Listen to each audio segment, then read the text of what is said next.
Hello everyone, আসসালামু আলাইকুম। আজকে আপনাদেরকে আমি করে দেখাবো একটি ভিন্ন স্বাদের স্যুপ। এটা গাজরের স্যুপ। আপনারা অনেক রকম স্যুপ খেয়েছেন, কিন্তু গাজর দিয়ে কে কে খেয়েছেন জানি না। এটা একবার করে খেয়ে দেখবেন, অনেক মজা। একবার খেলে বারবার খেতে ইচ্ছা করবে। এখানে আমি নিয়ে নিয়েছি কিছু গাজর, চিকেনের সলিড পিস আর রসুন আর আদা। এখানে আমি অল্প পরিমাণ পানি দিয়ে, অল্প সামান্য লবণ দিয়ে এটা একটু সিদ্ধ করে নেব। এটা বেশিক্ষণ বয়েল করা লাগবে না, এটা সামান্য বয়েল করলে হয়ে যাবে, কারণ এটা আমি পরে ব্লেন্ড করব। আপনাদের যার যার পছন্দ তারা সবাই এটা অবশ্যই ট্রাই করবেন। আর এখানে আমার সিদ্ধ করা হয়ে গিয়েছে। এখন আমি এটা নামিয়ে একটু ঠান্ডা করে নিব। ঠান্ডা হলে তারপর এটাকে আমি ব্লেন্ড করব। ব্লেন্ডের ভিতরে আপনি সামান্য পরিমাণ পানিও দিতে পারেন। আমি সামান্য পরিমাণ পানি দিয়ে এটাকে ব্লেন্ড করে নিয়েছি। বাচ্চারা এই স্যুপটা খেলে ওদের মুখের রুচিটাও বাড়ে। আমার বাচ্চারা তো খুবই পছন্দ করেছে। এখানে আমার ব্লেন্ড করা হয়ে গিয়েছে।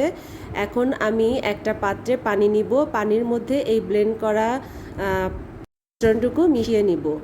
এখন এটাকে একটু নাড়াচাড়া করে আমি রান্না করব। আমি এখানে বেশি স্কিপ করি নাই। আর এখানে যেই মাংসটা ছিল, মাংসটা আমি আলাদা করে রেখে দিয়েছি। মাংসটাকে একটু হাত দিয়ে এইভাবে ছাড়িয়ে নিব, এটাকে আমি পরে দিব। আর এখানে এই পানিটা এখন ফুটে গিয়েছে, এর ভিতরে আমি মাংসটুকু দিয়ে দিলাম। যখন এটা ফুটে উঠবে আমি আবার একটু সামান্য লবণ দিয়ে দিলাম, এটা স্বাদ মতো। আর এখানে যখন ফুটে গেছে আমি এখানে গোলমরিচের গুঁড়া দিয়ে দিলাম। এর টেস্টটাই গোলমরিচে আসে। আর এখানে একটু আমি কাঁচামরিচটা অল্প পরিমাণে দিলাম, যার যার লাগবে পরে সেটা কেটে ভিনেগার দিয়ে আপনারা খেতে পারবেন।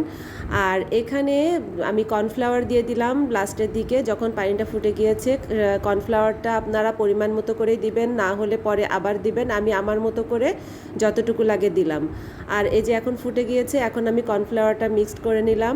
আমি বেশি অবশ্য ঘন করি না, একটু হালকা পাতলাই আমার কাছে ভালো লাগে।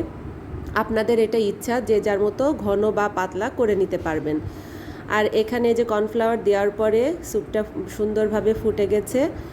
আর এটা একটু টেস্ট করে দেখবেন লবণটা আর ঘন, এটা আপনাদের। আমি প্রথমবার এই স্যুপটা যখন বানিয়েছি, আমার হাজব্যান্ড, বাচ্চারা সবাই অনেক বেশি পছন্দ করেছে। এখন আমি এখানে 2টা ডিম ভেঙে রেখেছিলাম, এখন এই ডিমটা আমি মিক্সড করে দিব। ডিম দেওয়ার সময় বারবার নাড়তে হবে, অনেক না নাড়লে ডিমটা সুন্দরভাবে মিক্সড হবে না।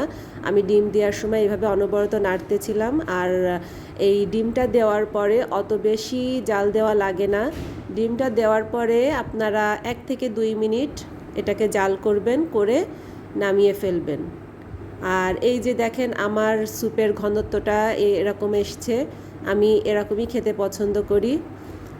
এই যে স্যুপের লুকটা, আর এই স্যুপটা খেতে অসাধারণ লাগে। আপনারা একবার খেলে বারবার এটাই খেতে যাবেন। আর এটা কোনো রেস্টুরেন্ট থেকে কম না।